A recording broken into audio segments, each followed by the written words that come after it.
এমন অতুলনীয় স্বাদের এই চিকেন কারি একবার রান্না করলে বারবার এভাবেই রান্না করতে চাইবেন। কেননা যখন যাকেই এই রান্নাটা করে খাওয়াবেন সে তো আপনার প্রশংসা করতেই থাকবে। যে কোনো রুটি, পরোটা, গরম ভাত কিংবা পোলাওয়ের সাথে জাস্ট ওয়াও হয়ে জমে যাবে। চলুন দেখে নেওয়া যাক আমাদের এই অপূর্ব স্বাদের চিকেন কারি রান্নার মূল রেসিপি। চিকেনটা রান্না করার জন্য হাতের কাছে সব উপকরণ নিয়ে নিয়েছি। চিকেনটা পছন্দ অনুযায়ী টুকরো করে কেটে ক্লিন করে নিয়েছি। যার যেভাবে পছন্দ সেভাবেই চিকেনটাকে টুকরো করে কেটে নিতে পারেন। এখন এই রান্নার প্রথম অবস্থায় চিকেনটাকে হালকা ভেজে নেব। চিকেনের এই পিসগুলো ভেজে নেওয়ার জন্য চুলায় প্যান বসিয়ে তাতে তেল দিয়ে দিয়েছি।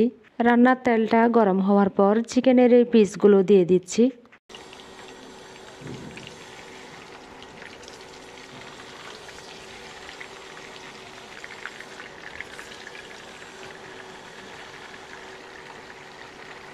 চিকেনটাকে সাবধানে তেলের উপর অ্যাড করে নিয়ে এবার উল্টে পাল্টে দিচ্ছি। দেখতে পাচ্ছেন চিকেনটাকে আমি যেভাবে ভেজে নিচ্ছি এভাবে চুলার আঁচটা মিডিয়াম টু হাইতে রেখে চিকেনটাকে ভেজে নিতে হবে। মাংস যাতে ভাজতে ভাজতে শক্ত হয়ে না যায় সেদিকে খেয়াল রাখতে হবে। বেশি সময় নিয়ে মাংস ভাজতে গেলে দেখা যাবে মাংসটা শক্ত হয়ে গেছে, রান্নার পর মাংসটা খেতে ভালো লাগবে না। এভাবে মাংসটাকে ভেজে নিলে মাংসের যে আষ্টে গন্ধ আছে সেটা চলে যাবে। রান্নার পর মাংস নরম থাকবে কিন্তু সেদ্ধ হয়ে ভেঙে যাবে না। অনেক সময় দেখা যায় মাংস রান্না করার পর ভেঙে যায়, দেখতে ভালো লাগে না। চিকেনটা উল্টে পাল্টে ভেজে নিয়ে এবার এক এক করে উঠিয়ে নিচ্ছি। চিকেন ভাজার সময় একটু লবণ ছিটিয়ে দেবেন, তাহলে ছিটা যাতে উপরে উঠে না আসে। সাবধানতা রেখে এই চিকেন ভাজার কাজটা সেরে নেবেন। তেলে ভাজা চিকেন পিসগুলো এক এক করে উঠিয়ে নিয়ে চিকেন ভাজার একই তেলে মশলার উপকরণগুলো দিয়ে দিব। চিকেন পিসগুলো এক এক করে উঠিয়ে নিয়ে তেলটাতে কুচি করে রাখা পেঁয়াজটা দিয়ে দিয়েছি। এই পেঁয়াজ কুচিগুলো নাড়াচাড়া দিয়ে ভালো মতো ভেজে নিচ্ছি। কুচি করা পেঁয়াজটা ভাজতে ভাজতে একটু নরম হয়ে আসলেই বাকি উপকরণগুলো অ্যাড করে নেব। এবার অ্যাড করে নেব পেঁয়াজ বাটা। এখানে বড় চামচের 2 চামচ পেঁয়াজ বাটা অ্যাড করে নিলাম। পেঁয়াজ বাটাটা নাড়াচাড়া করে ভেজে নিচ্ছি।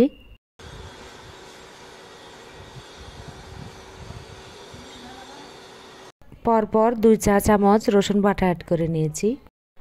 রসুন বাটা নাড়াচাড়া করে দিয়ে দিচ্ছি 1/2 চা চামচ আদা বাটা।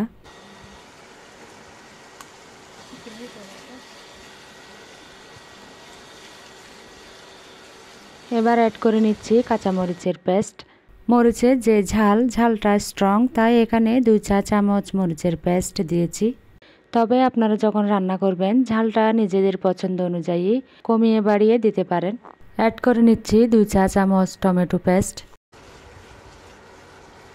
এবার অ্যাড করে নিচ্ছি বাদামের পেস্ট। এখানে কাজু বাদাম, কাঠবাদাম এই 2 ধরনের বাদামের পেস্ট 2 চা চামচ অ্যাড করে নিয়েছি। গুঁড়া করে রাখা পোস্তদানা দিয়ে দিচ্ছি 1 চা চামচ।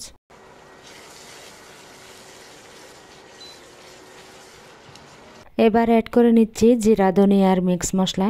এখানে 2 চা চামচ মিক্স মশলা অ্যাড করে নিয়েছি। তো মশলাটা অ্যাড করে নিয়ে মশলাটাকে নাড়াচাড়া করে ভালো মতো কষিয়ে নিচ্ছি। এভাবে পর্যায়ক্রমে মশলাগুলো দিয়ে যতটাই ভালো মতো কষিয়ে নেবেন ততখানি রান্নার টেস্টের রেজাল্টটা ভালো পাওয়া যায়। মশলাটা পানি ছাড়া নাড়াচাড়া করে দেওয়ার পর এবার সামান্য পানি অ্যাড করে নিয়েছি। মশলাতে সামান্য পানি অ্যাড করাতে মশলাটা সহজ হয়ে এসেছে। এবার ভালো মতো মশলাটাকে ভেজে নিচ্ছি। এ পর্যায়ে অ্যাড করে নিব স্বাদ মতো লবণ। দিয়ে দিচ্ছি 1 চা চামচ গরম মশলার গুঁড়া। মশলাটা নাড়াচাড়া করে দিয়ে রান্নার পাত্রটা ঢাকনা দিয়ে ঢেকে দিব। মশলাটা কষানো হয়ে এসছে। এ পর্যায়ে ভেজে রাখা চিকেনটা দিয়ে দিচ্ছি।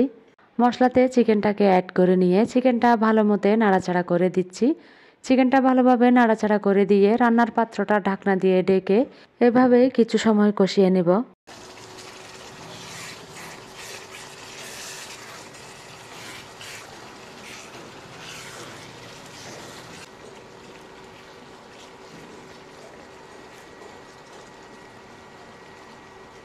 রান্নার পাত্রটা ঢাকনা দিয়ে ঢেকে বাকি কাজটা সেরে নিচ্ছি।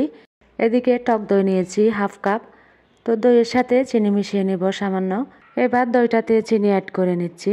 এখানে দইয়ের সাথে 1.5 চা চামচ চিনি অ্যাড করে নিয়েছি। দেখতে পাচ্ছেন দইয়ের সাথে চিনিটা অ্যাড করে নিয়েছি।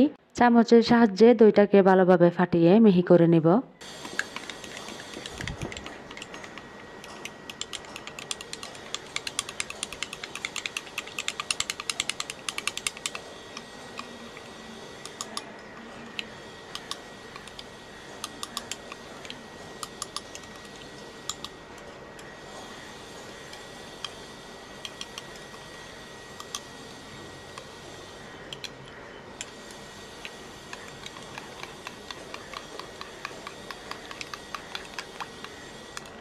মিহি করে নেওয়া এই দইটাকে এবার চিকেনের সাথে অ্যাড করে নিচ্ছি।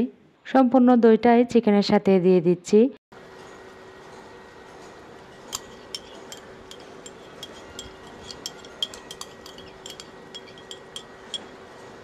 দইটা দিয়ে চিকেনটাকে ভালোভাবে উল্টে পাল্টে নাড়াচাড়া করে দিচ্ছি, যেন এই টেস্টফুল মশলাটা রান্নার পাত্রে লেগে না যায়।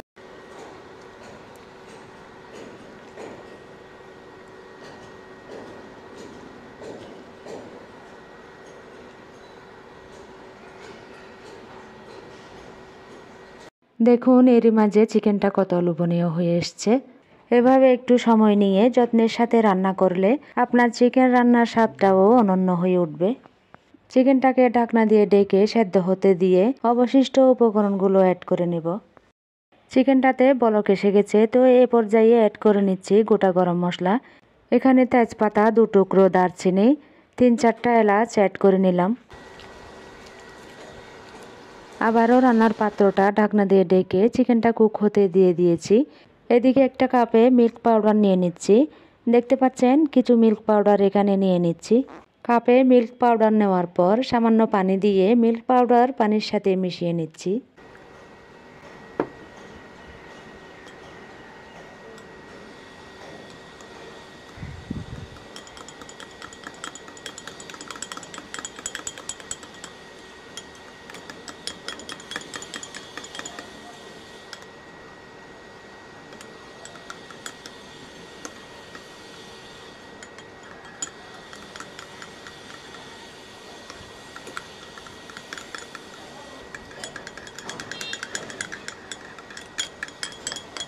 এবার এই পানি মিশ্রিত মিল্ক পাউডার চিকেনের সাথে অ্যাড করে নিচ্ছি।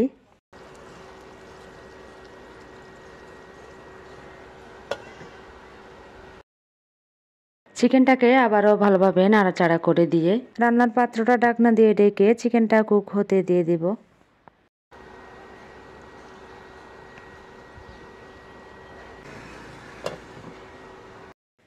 চিকেনটা হয়ে এসছে, এ পর্যায়ে চুলাটা অফ করে দেব। চিকেনটা এবার সার্ভিং ডিশে নিয়ে নিচ্ছি। কালারফুল এই চিকেনটা দেখেই বোঝা যাচ্ছে চিকেনটা কতখানি মজার হয়েছে। এই চিকেন কারিটা খেতে অসম্ভব মজার হয়েছে, যেটা আসলে এই চিকেনের রেসিপিটা ফলো করে ট্রাই না করলে বুঝতে পারবেন না। চিকেনের উপর বেরেস্তাটা ছড়িয়ে দিলাম। দেখুন এই চিকেনটা দেখতে কতখানি লোভনীয় হয়েছে। দেখতে যেমন লোভনীয় হয়েছে, খেতেও কিন্তু অসম্ভব মজার। এভাবে রান্না করে যাকে খাওয়াবেন সে কিন্তু আপনার প্রশংসা করতেই থাকবে। চিকেনটাকে ভালোভাবে দেখিয়ে দিচ্ছি চিকেনের লুকটা দেখতে কতখানি সুন্দর হয়েছে। এভাবে রান্না করে পরিবারের সবাইকে নিয়ে পরিবেশন করুন। আশা করছি রেসিপিটি ভালো লেগেছে। ভালো লাগলে প্লিজ একটা লাইক দিয়ে দিবেন। চ্যানেলটাকে সাবস্ক্রাইব করে চ্যানেলের পাশেই থাকবেন। কমেন্ট করে জানাতে পারেন রেসিপিটি কেমন হয়েছে। ভিডিওটি শেয়ার করতে পারেন আপনার বন্ধুমহল কিংবা প্রিয়জনের কাছে। ফিরে আসবো নেক্সট রেসিপি নিয়ে। নেক্সট রেসিপি দেখার আমন্ত্রণ রইল। সবাইকে অসংখ্য ধন্যবাদ।